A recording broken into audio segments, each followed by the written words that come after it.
This is Wow. the year of the commemoration, That's the right. centennial. And this year was an invitation for the entire community to put it all out there. We have to heal. This is our chance. It's a responsibility to put it all out there. Because now there's an audience. And so there's a healing process that never happened 100 years ago, Mhm. following that early Good. exodus. And so you tapped into what was being created just years ago, leading up to this. And there's, when you talk about the pain that's here, it's like I and so many others found ourselves having inherited that pain Yeah. and dealing with it.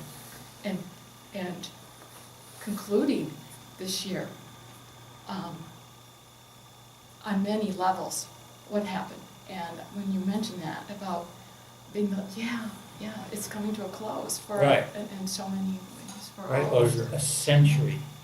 Yes, after a century. Yeah, it's profound. It was unbeknownst to me. I've lived here since the 70s, and I didn't know until just a couple of years ago how I inherited this. Wow, Directly. Really interesting. it's awesome. I think we also make assumptions about history and that this may be a long time, but it is the time that it is, and it's the time that it takes. It is. Maybe it does take a century, maybe some things take many centuries, and what we're seeing is, the past is in the present, and now in the present, it's like, okay, let's move forward.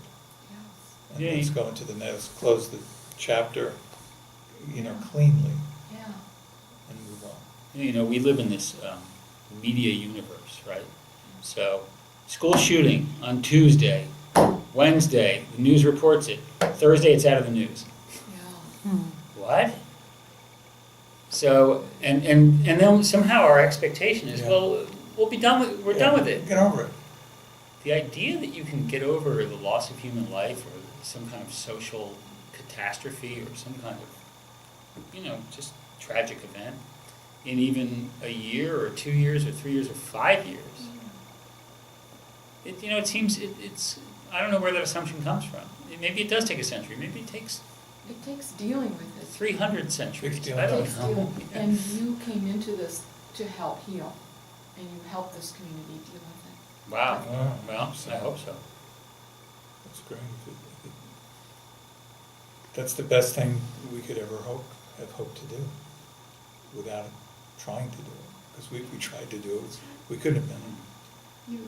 You were innocent too, but you're lying too. Yeah, well, that's why Louis and I used to kid around and say, it would take an outsider to make this film, like being inside it. You would need the naivete of a child or someone from the outside to really see what's going on. Because when we're in it, we're blind, so. But you won these people's trust. That was, We went very slowly, and that was our instinct, and it's also kind It's of. also because we didn't have any money, so we had to go slow. Go slowly, but it's also without sounding, whatever. It's kind of who we are as people. I mean, we're respectful of people. That's how we live our own personal lives. So we never. When you make a film, and there's a certain point where it starts to work, as this film did for us, and it's like the film becomes your child, and you have to take care of it, and then you have to listen to what it needs, and then you do it. And this particular child would never have tolerated us being anything but respectful to people. Right. It's how you do it. It's how you do it right. We wouldn't have, and maybe on some deep unconscious level, it's a manipulation to be so nice, but you have to be, because you're dealing with people, and you're dealing with their feelings, and you're dealing with their pain, and you're dealing with, and we are outsiders.